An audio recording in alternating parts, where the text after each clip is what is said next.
Hi. Right. Let's bit about personal health. It's to do with eating, digestive system, blood shunting.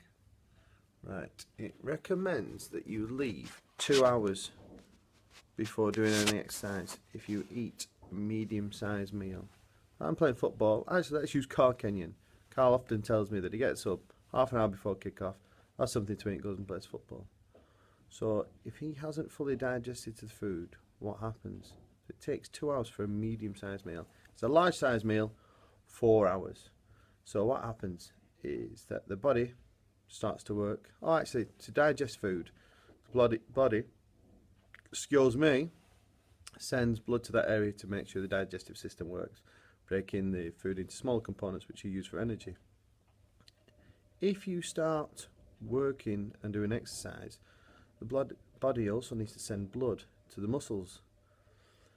Your body kicks in, overrides the digestive system, and it'll send blood to the muscles. That means the digestive system literally closes down for the time being. So what happens to that food that's sat in your stomach? It stays there, yeah. You could cause you discomfort, give you stomach cramps, and it could also make you feel sick because that food's still sat there.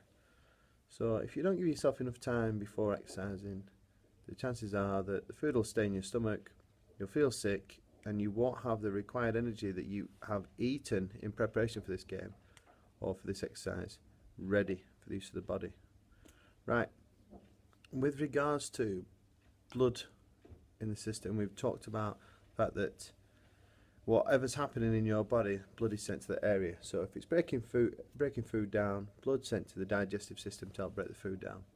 If exercise starts, what happens is the body closes down certain areas, or doesn't send the blood there, sends it to other areas.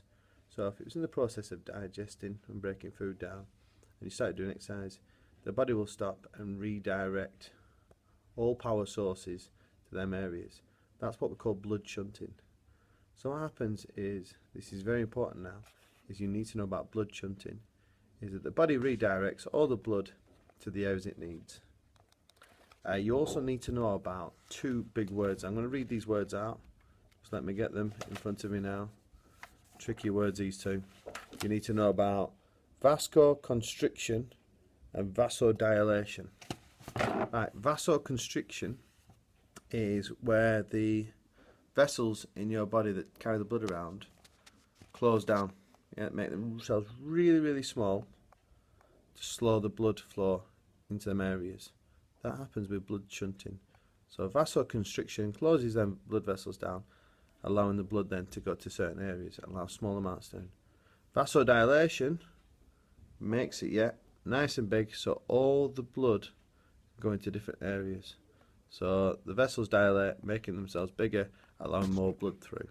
So in the process of blood shunting, if the blood was going to my stomach and then I started exercising, the blood vessels that lead to my stomach would constrict, and allow not much blood through, and then to go to the muscles, they would then to dilate and make them bigger. So hopefully that is everything you need to know about personal health. You need to take this video into account. You also need to take the healthy eating plate into account, and you should be ready to rock and roll. You also need to make sure you are doing revision questions from your book. Remember, the better you do in these exams now, boys, means that you will not be spending more time with me later, which is a good thing.